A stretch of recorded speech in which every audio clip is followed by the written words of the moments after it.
नमस्कार बच्चों, मैं सरिता आपका हिंदी बाइट्स में स्वागत करती हूँ। आज हम ज्ञानेंद्र कुमार जी का निबंध बाजार दर्शन पढ़ेंगे। बाजार का नाम सुनकर तो सभी बच्चे खुश हो गए होंगे, है ना। बाजार घूमना और अपनी पसंद की चीज़ें खरीदना किसको अच्छा नहीं लगता। आपने अपनी नज़र से तो बाजार बहुत बार देखा होगा, परंतु आज हम लेखक की नज़र से बाजार देखेंगे। लेखक ने इस निबंध में सालों पहले उपभोक्तावाद और बाजारवाद को इतने अच्छे ढंग से समझाया है जो आज के समय में भी सही लगता है। उपभोक्तावाद में व्यक्ति को लगता है कि उसके पास जितनी अधिक वस्तुएं होंगी और वह जितने अधिक आराम और सुख सुविधा बढ़ाने वाले साधनों का इस्तेमाल करेगा, उसे उतना ही ज्यादा सुख और खुशी मिलेगी। व्यापारी ग्राहक की इसी सोच का लाभ उठाते हैं, जिससे बाजारवाद बढ़ता है। बाजारवाद में व्यक्ति अपनी जरूरतें अपने अनुसार नहीं बल्कि बाजार में बिक रही वस्तुओं से निर्धारित करने लगता है। जैसे विज्ञापन को देखकर हम गैर जरूरी और फालतू चीजें भी खरीद लेते हैं। लेखक ने अपनी बात समझाने के लिए अपने मित्रों और पड़ोसियों से जुड़े अनुभव हमें बताए हैं। लेखक के एक मित्र अपनी पत्नी के साथ बाजार गए तो थे एक मामूली सी चीज लेने, और लौटे तो इतना सारा सामान लेकर। लौटे भी तब जब उनकी जेब में सारे पैसे खत्म हो गए, यहाँ तक कि घर जाने तक के लिए रेल टिकट के पैसे नहीं बचे। जब लेखक ने इसका कारण पूछा तो उन्होंने कह दिया कि पत्नी ने ही इतना सारा सामान खरीदा है। उनका कहने का मतलब था कि औरतों को ही ज्यादा खरीदारी करने का शौक होता है, परंतु लेखक भी जानते थे कि पत्नी का तो सिर्फ बहाना है। असल में ये मित्र के पैसे की ही गर्मी थी। अपना मनी बैग यानी पैसे की गर्मी दिखाने के लिए उन्होंने ही तो अपनी पत्नी को इतनी ज्यादा फिजूल खर्ची करने दी थी। बच्चों, हम सभी जानते हैं कि पैसा पावर होता है। पैसा बैंक में पड़ा हो तो किसको दिखता है, पर अगर घर में ठाट बाट और आराम बढ़ाने वाले साधन ज्यादा हों, जैसे बंगला, गाड़ी और घर में सारे महंगे साजो सामान हो, तो वो सबको दिखते हैं। आप जितना महंगा महंगा सामान घर में रखते हैं, उससे आपकी परचेजिंग पावर दिखती है। इस तरह के लोगों को ज्यादा खरीदारी से पावर का सुख मिलता है। ये परचेजिंग पावर का प्रदर्शन करने वाले ग्राहक होते हैं। लेखक कहते हैं कि कुछ ग्राहक संयमी भी होते हैं। ये लोग परचेजिंग पावर के नाम पर अपनी शान नहीं दिखाते। उनके पास पैसा तो बहुत होता है, परंतु वे दिखावे में विश्वास नहीं करते। वे अपनी बुद्धिमानी और संयम से अपनी पावर बनाते हैं और खुश रहते हैं। अपने पास पैसा होने के कारण ही वे खुद पर गर्व करते हैं। ये मितव्ययी और संयमी ग्राहक होते हैं। लेखक कहते हैं कि फालतू सामान की खरीदारी का मुख्य कारण बाजार की चकाचौंध और आकर्षण है। लेखक के मित्र ने तो इसे शैतान का जाल तक बताया है।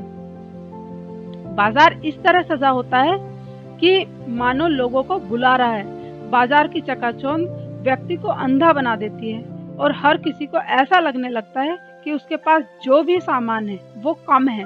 उसे और अधिक सामान खरीदने का मन करने लगता है।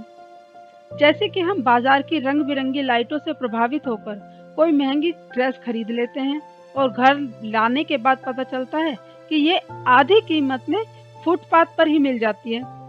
इस प्रकार के ग्राहकों को लेखक खाली मन वाले ग्राहक बोलते हैं।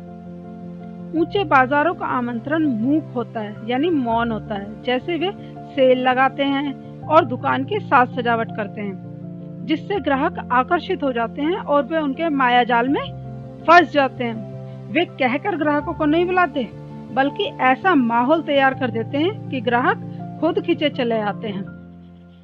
लेखक के एक और मित्र बाजार गए। वो सुबह के गए, शाम को खाली हाथी वापस आ जाते हैं।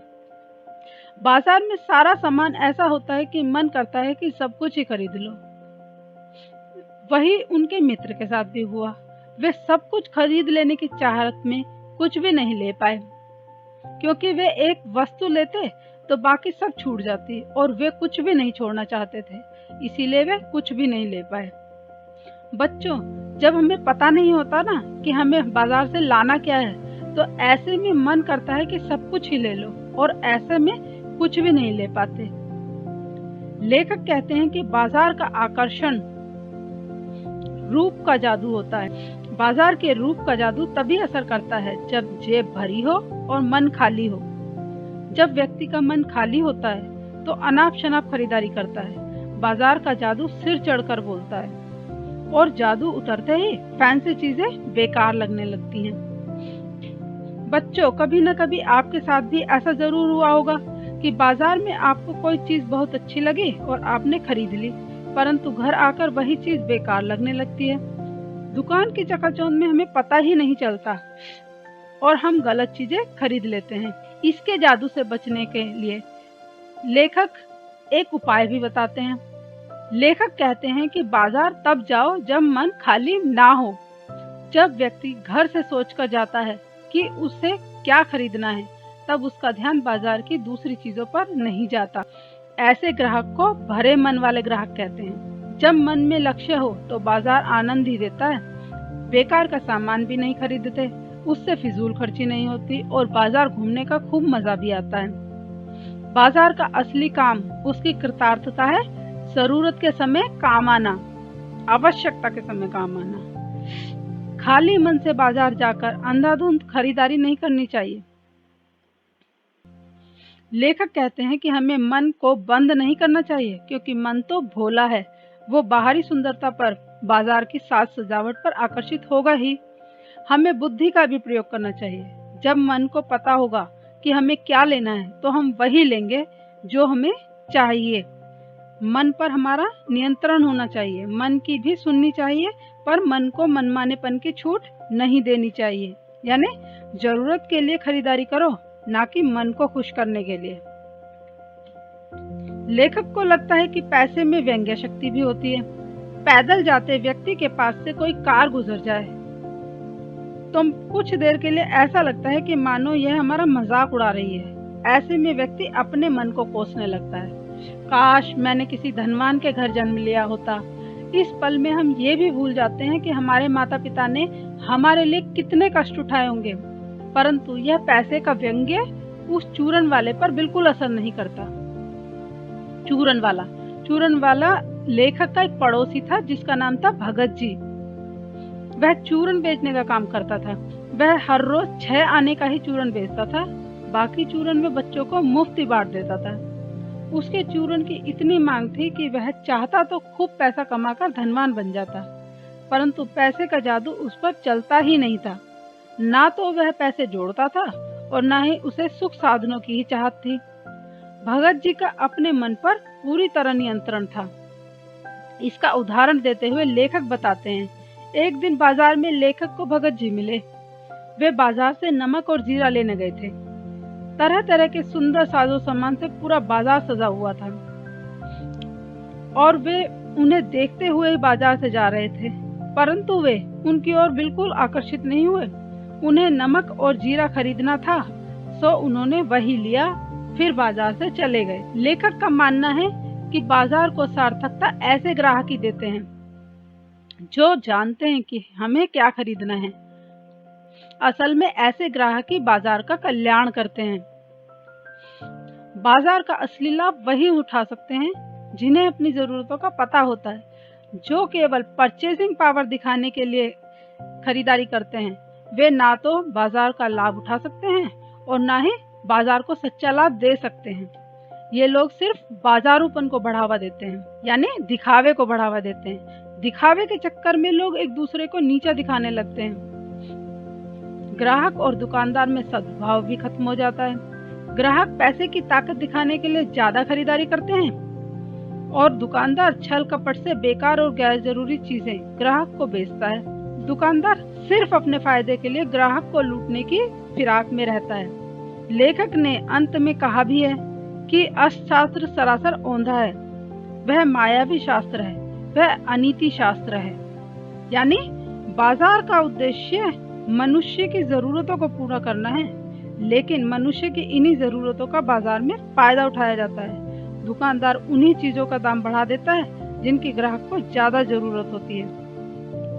कुल मिलाकर इस पाठ में लेखक कहना चाहता है कि यदि चूरन वाले भगत जी अपने मन पर नियंत्रण कर सकते हैं और जैसे वे जरूरत के समय ही बाजार का प्रयोग करके बाजार को सार्थकता प्रदान करते हैं, वैसे ही प्रत्येक व्यक्ति कर सकता है। इससे बाजार का बाजारूपन भी रुक जाएगा और ग्राहक और विक्रेता भी एक दूसरे के लिए सद्भाव रखेंगे, प्रेम रखेंगे। यानी इससे ग्राहक और बाजार दोनों का ही कल्याण होगा।